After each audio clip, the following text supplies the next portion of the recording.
আমি আবারও একটি নতুন রেসিপি নিয়ে চলে এলাম। দেখুন, এখানে নিয়েছি আমি ঝিঙে, আর এখানে নিয়েছি বরবটি, এখানে নিয়েছি মিষ্টি কুমড়, আর এখানে নিয়েছি আলু, আর এখানে আমি নিয়েছি ছোলার ডাল। তো ডালটাকে আমি আগেই রাতে ভিজিয়ে রেখে দিয়েছিলাম, আর ওখানটাকে আমি বেটে নিলাম। দেখুন, তো আমি এটাকে পাটার মধ্যে বেটে নিয়েছি। তো আপনারা চাইলে মিক্সিতেও বেটে নিতে পারেন। তো আমি এখানে দিয়ে দিলাম স্বাদ মতো লবণ, আর দিয়ে দিলাম একটু হলুদ, আর দিয়ে দেবো সামান্য মরিচ গুঁড়ো। দিয়ে এটাকে ভালো মতো আমি একটু ম্যারিনেট করে নেব। আর আমার রেসিপি যদি ভালো লাগে, আরও নতুন রেসিপি পেতে আমার চ্যানেলটি সাবস্ক্রাইব করে দিন।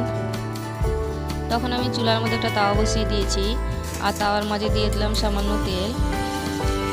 তো তেলটা আমি তাওয়ার চারদিকে লাগিয়ে দেব। আর ওখানে আমি এটাকে একটা চাপড়ার মতো বানিয়ে নেব। দেখুন, হাত দিয়ে এরকম করে আমি একটা চাপড়া বানিয়ে নেব।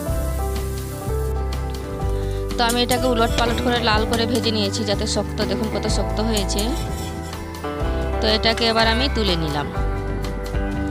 আর ওই কড়াইয়ে আমি দিয়ে দিলাম, এখন তেল বসিয়ে দিয়ে দিলাম, আর দিয়ে দিলাম সামান্য কালো জিরে, আর দিয়ে দিলাম কয়েকটা কাঁচা লঙ্কা। তো আমি এটাকে এখন ভালো করে একটু ভেজে নেব। তো এখন আমি দিয়ে দিলাম আলু। তো আলুগুলোকেও আমি একটু ভালো করে ভেজে নেব আগে। তো দেখুন, আমার আলুটা বেশ ভাজানো হয়ে গেছে। তো এবার আমি এখানে দিয়ে দিলাম মিষ্টি কুমড়, বরবটি ও ঝিঙে। তো সবগুলো দিয়ে আমি সব সবজিগুলোকে আমি একটু বেশি করে কষিয়ে নেব। তো এবার আমি ঢাকনা দিয়ে সবজিটাকে ভালো করে একটু কষিয়ে নেব। তো দেখুন, আমার সবজিটা বেশ কষানো হয়ে গেছে।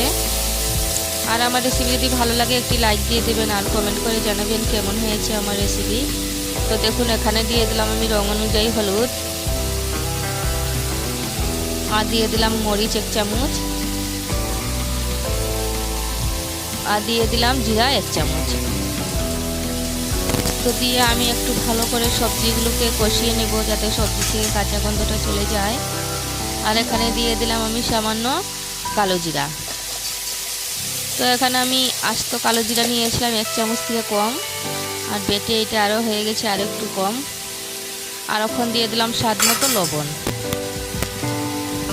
তো দিয়ে এবার আমি ওখানে দিয়ে দিলাম সামান্য এখানে চিনি। তো এখানে আমি আধা চামচের মতো চিনি দিয়ে দিয়েছি। তো দিয়ে আমি সব সবজিগুলোকে একটু নেড়ে চেড়ে এবার ঢাকনা লাগিয়ে কিছুক্ষণ সবজিটাকে কষিয়ে নেব। তো দেখুন, এখানে আমার সবজিগুলো কষানো হয়ে গেছে। তো এখন আমি দিয়ে দেবো এখানে আন্দাজ মতো জল। তো জল দিয়ে আমি আবার সবজিটাকে ভালো করে সেদ্ধ করে নেব, যাতে সবজিগুলো একদম ভালো করে সেদ্ধ হয়ে যায়।